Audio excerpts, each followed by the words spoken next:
surveillance. I could probably step back and tell you a little bit about the island fox. They're a very charismatic fox that only lives on the Channel Islands off the coast of California.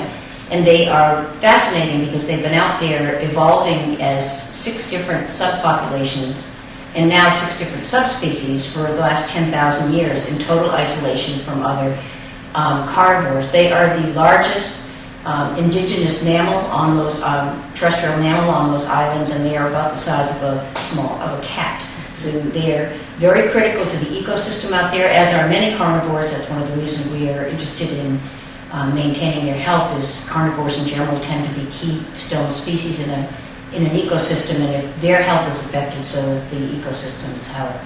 So the island fox, on four of these subspecies, from about 1994 to the year 2000, experienced a severe demographic declines, to the point where there were on 2 of the islands only 14 foxes on one island and 15 on another.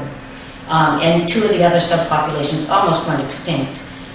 Disease was suspected at the front end, so we were called in as experts in carnivore diseases to try to determine if it was a problem. We found out, in fact, on the northern islands, which are 3 of the subspecies, which is San Miguel, Santa Cruz, and Santa Rosa, that in fact golden eagle predation was the cause of the decline in those islands. So the animals were brought into captivity, the few remaining ones, and the populations expanded in captivity and then released.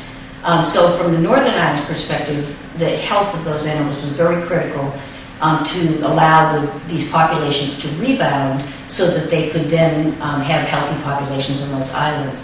In one of the southern islands, on Santa Catalina Island, disease was in fact the cause of the decline. They had a canine distemper epidemic in 1999 that brought the population down to about 5% of its former size, down to about 100 animals.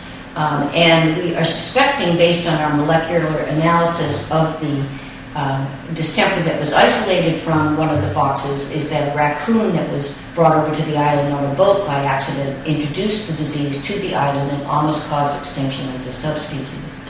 Subsequent to that, because again these foxes have been isolated on these islands for centuries and have very little genetic diversity. After a demographic crash like that, of course, these animals have even less. They have another genetic bottleneck, have even less genetic diversity. So we were carefully monitoring them to make sure that some disease didn't emerge, genetic defects didn't emerge. And in that surveillance, we determined that they had a very high prevalence of a fairly rare tumor in other carnivores, which is a tumor of the ear canal glands called ceruminous gland carcinoma. It's been seen in our domestic dogs and cats, but pretty rarely. So we were quite surprised to find, when we actually did a little casual survey, that probably about 30-40% of the animals were affected with this cancer. So through, again, a study funded by Morris Animal Foundation, we were able to determine the true prevalence of this disease, which affects of the whole population, about 25% of the animals and close to 50% of the foxes that are 5 years or more.